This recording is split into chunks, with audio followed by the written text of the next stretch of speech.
Why is Denmark a great place to have a baby?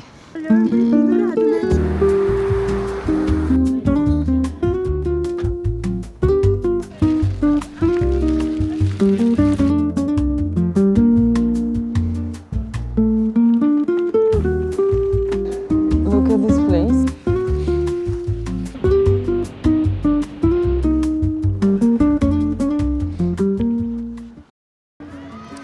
So let's start with the number one advantage here. It's, I would say, the full paid parental leave for 52 weeks. These 52 weeks can be split between both parents. And let's say mom wants to take 6 months, father wants to take the other 6 months. Actually, 52 weeks is around 11 months, but you get what I mean. There's flexibility on that split.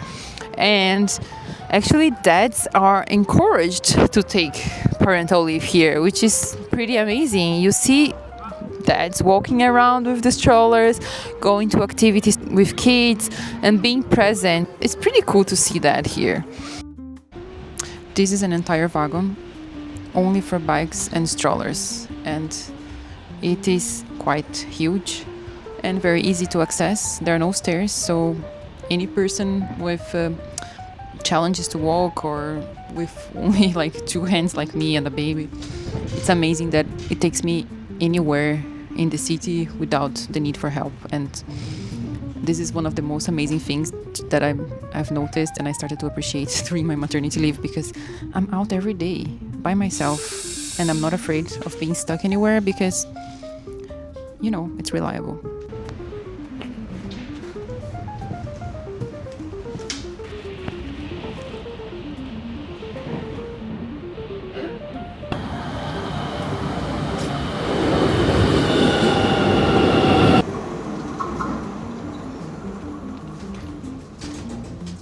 This is what I'm talking about. There are also elevators in every station, so you can easily go up and down.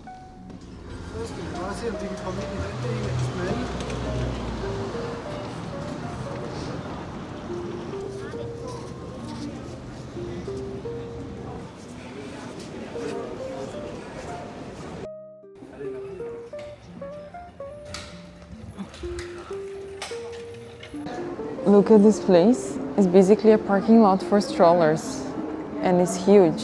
Let's choose a place.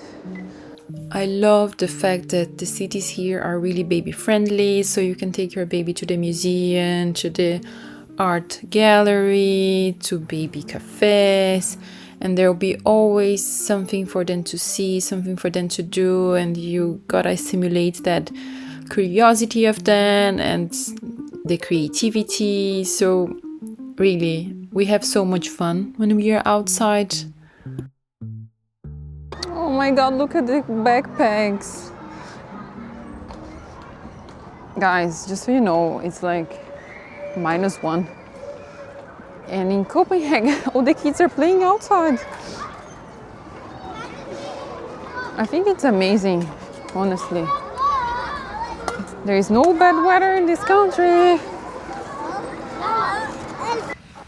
There is a saying in Denmark saying that there's no bad weather but bad clothing, and that makes total sense because no matter the weather, kids will be outdoor playing, and that is impressive, right? Because where I come from, if it's a bit cold, kids are not going outside because they might catch a cold, you know?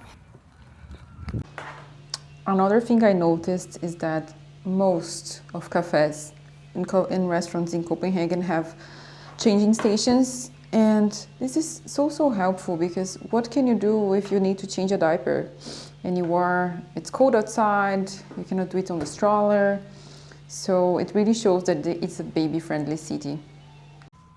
Another factor that is very important to mention is free healthcare in Denmark. So if you live here, you're working here, you were established here legally, you have access to free healthcare.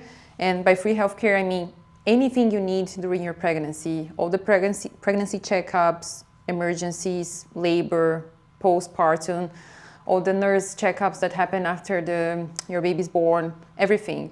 And if I have to mention one thing that I find very positive about my whole pregnancy experience in Denmark is the focus on natural birth, which is something that I really wanted, I really appreciated. And coming from Brazil, which is a country that really focuses on cesarean sections, I was like, okay, here I'm gonna have a support system that is gonna help me through the labor, and no complaints about that. So yeah, free healthcare, natural birth, and also another thing to mention that I find it very cool is that after labor, you have your baby, you go home, and you're not abandoned by the system. There's a nurse that comes to visit you a few times after the baby's born. She comes to your house and she gets, she helps you with any questions you have, small things like, oh, hey, okay, how can I change the diaper the best way possible? Or very stupid questions that you have when you are a first-time parent. So I found that really cool. So, yeah. E logo vai ser você, Leon? Logo vai ser você. Logo é você. Se acostume com a infância. Work-life balance. That's one of the main keywords that come to people's mind when they think about Scandinavian countries, Denmark, for example. And that really becomes a reality when you become a parent, I would say, because, suddenly you have lives to take care of and you have a lot more responsibilities. So in general, people prioritize family over work, and you clearly see that in your office, in the different workplaces that I've worked so far. It's very common to see moms and dads leaving the office quite early to pick up kids at daycare, and nobody's asking them, okay, have you finished your work? No. If you haven't finished your work, you can, go pick up your kids, do what you have to do, have your family time, and then you continue work after. It's important to have this flexibility and deliver what you gotta deliver, but you don't need to follow a very strict schedule. And that's when you have a family, and especially in my case, we are foreigners here, we don't have the family support system that many people have. It's so important to have this flexibility when it's just two parents and a baby, right? So another factor that plays a really strong role that adds a lot of points to Denmark when it comes to having babies here is the child support, I would say, and it comes in different levels. So starting with quarterly support sent to parents, financial support, but also extra support if you were a single parent, if you were a student, if you come from a low-income family, if you have twins, you need more help. So yeah, but I think the one that helps the most is the fact that the government subsidize daycare and kindergartens, and that is amazing because, even though you have almost a year of parental leave, at some point your baby has to go somewhere so you can go back to work, and it's very important for you to feel safe that your kid is in a safe place. And the daycares in Denmark, I heard a lot of good things about them. And there is financial help from the government to help you cover the costs, because it is a high cost when you think about, childcare anywhere in the world. So really good to get help. Also thinking it further, long term, when your teenager gets to university, they will not have to pay tuition fees, and they actually get paid to study. That's a little bit crazy in my opinion, but they will get paid to study. And when I mentioned childcare from the beginning, this quarterly financial help when they are babies, that goes up until they are teenagers, I think. I don't know exactly the numbers, but it's their whole lives. And then when they get to university, they get paid again. So your kids will be always supported. That gives you a lot of safety, What else? So yeah. So to keep it real, let's not romanticize the whole thing. It will never be an easy job to have a baby. And also, I think some of the negative points about doing this in Denmark is that, all these benefits, they come with a price. If you work here, you pay a lot of taxes. When I say a lot of taxes, really a lot of taxes. So the calculation, the equation has to close. There's this expression in Portuguese, a conta tem que fechar, sabe? So it makes sense. You get a lot, but you pay a lot. That's not negative, to be honest. I think it's good.